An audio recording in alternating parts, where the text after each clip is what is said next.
तीन दिन धरी निखोज थिबा जणे महिला गलित मृतदेह नदी पानी उद्धार होईछि।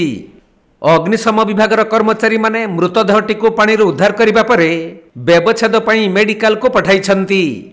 कंधमाल जिला बालीगुड़ा थाना अंतर्गत सिंद्री गाँ खड़ग नदी निखोज महिला मृतदेह उद्धार होइथिबा बेले मृत महिला जनक हेउछंती बालीगुड़ा कटरी साहिर बिमंती दिगाल।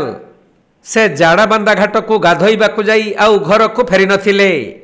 तेणु परिवार लोक माने बहु खोजाखोजी करिबा परे मध्य बिमंती कौनसी संधान न मिलिबारु शेषरे बालीगुड़ा थाना रे महिला जनक निखोज हो जाइथिबा नै परिवार लोक माने लिखित अभियोग करथिले।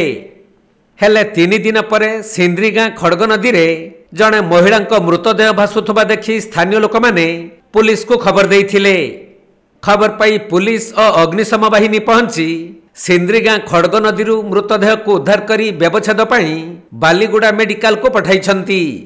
आउ बालीगुड़ा पुलिस एही घटना संपर्क रे तदंत करुथबा जଣା पड़िछि।